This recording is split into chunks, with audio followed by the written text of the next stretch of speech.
The plane touched down in Belize, and Rachel felt a rush of excitement mixed with a tinge of nervousness. It was her first vacation in years, a solo escape from the monotony of her corporate job and the endless gray skies of her hometown. She had spent weeks planning this trip, poring over travel blogs and forums, picking the perfect mix of adventure and relaxation. And now, standing in the tropical heat, she was ready to lose herself in a week of sun-soaked beaches, dense jungles, and ancient ruins. Her first few days were everything she'd hoped for. She snorkeled in crystal-clear waters, explored the bustling local markets, and even joined a small group hike to a hidden waterfall. It wasn't until she heard about the off-the-map ruins that things started to take a darker turn. She overheard the tip from a couple in the lobby of her hotel. "It's not on any tourist map," the man said in a hushed tone, his sunburnt face flushed with excitement. "The locals don't even talk about it, but our guide mentioned it after a few drinks. It's supposed to be an ancient Mayan site, way out in the jungle." Rachel couldn't resist. She asked the couple about the ruins, and they reluctantly gave her the details, a vague location and the name of a local guide who could take her there. The guide's name was Elias, and he agreed to take her after some initial hesitation. The journey began at dawn.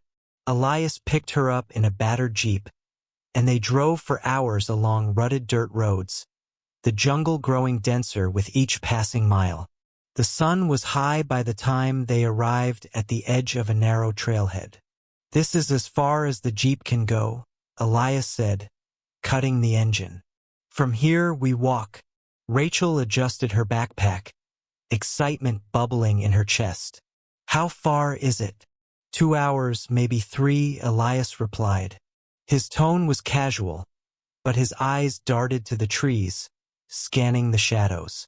As they hiked, Elias grew increasingly quiet. The jungle was alive with sound, chirping birds, rustling leaves, and the distant calls of howler monkeys. But Rachel couldn't shake the feeling that something was off. The air felt heavier here, the shadows deeper. And despite the noise of the jungle, it felt eerily still, as though they were being watched. "Has anyone else visited this place recently?" Rachel asked, trying to break the silence. Elias hesitated. "Not many. Most guides won't come here. The locals say it's cursed." Rachel laughed nervously. "Cursed? Why?" "There are stories," Elias said, his voice low, "of people who went into the ruins and never came back. Of spirits that guard the site, angry at those who disturb it." "Do you believe that?" Rachel asked, half joking. Elias didn't answer. The ruins appeared suddenly, hidden within the dense undergrowth. The first thing Rachel noticed was the pyramid. Smaller than the famous ones at Chichen Itza but still imposing, its weathered stones covered in moss and vines. Around it were the crumbling remains of smaller structures, their purposes long forgotten. "This is incredible," Rachel whispered, pulling out her camera. Elias stood at the edge of the clearing, his posture tense. "Be quick. We shouldn't stay long." Rachel ignored him, too enthralled by the ancient site. She wandered among the ruins, snapping photos and marveling at the intricate carvings on the stones. One carving, in particular, caught her attention. It depicted a figure with hollow eyes, holding a staff crowned with a skull. Around the figure were smaller carvings of people, all of them kneeling. "What does this mean?" she asked, pointing to the carving. Elias didn't move from his spot. "It's a warning." "For what?" He hesitated. "The locals call it El Guardián. The Guardian. They say it protects the ruins and punishes those who trespass." Rachel rolled her eyes. "You really believe that?" Before Elias could answer, a strange sound cut through the jungle, a low, guttural growl that sent a shiver down Rachel's spine. She turned to Elias, but his face had gone pale. "We need to leave," he said sharply. "Now?" Reluctantly, Rachel followed Elias back toward the trailhead. The jungle felt different now, darker and more oppressive. The noises of the jungle had faded, replaced by an eerie silence. As they walked, Rachel felt an unsettling sensation, like they were being followed. "Do you hear that?" she whispered. Elias nodded, his hand tightening around the machete he carried. "Keep moving." The growl came again, closer this time. Rachel's heart pounded as she quickened her pace, her eyes darting to the shadows. The sensation of being watched grew stronger, and she thought she caught glimpses of movement in the corner of her eye. Shapes flitting between the trees, too quick to make out. Then she heard it. A whisper, faint but unmistakable. Her name. "Rachel." She froze. "Did you hear that?" Elias grabbed her arm, his face inches from hers. "Don't stop. Don't look back." But it was too late. Rachel turned, and what she saw made her blood run cold. A figure stood among the trees, its form shrouded in shadow.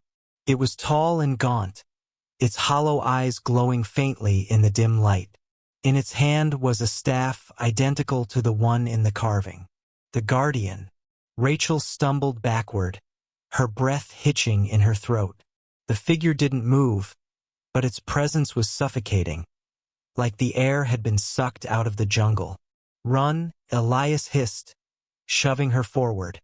They sprinted through the jungle, the branches clawing at Rachel's skin as she fought to keep up with Elias.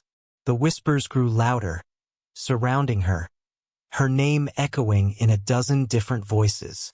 She glanced back once and regretted it immediately. The figure was closer, gliding through the trees as if it didn't need to touch the ground. They burst out onto the trailhead, and Elias practically shoved Rachel into the jeep. He slammed the door and turned the key, the engine roaring to life. As they sped down the dirt road, Rachel looked back one last time.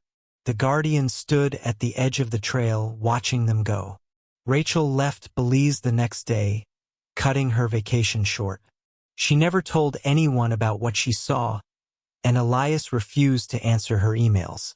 But the nightmares stayed with her, the hollow eyes of the Guardián haunting her dreams. Months later, she developed the photos from her trip. Most were beautiful shots of the jungle and ruins, memories of a vacation she tried to forget. But one photo stood out, a picture of the pyramid taken just before they left. In the corner of the frame, barely visible, was a shadowy figure with glowing eyes, staring directly at the camera. The Guardián was still watching.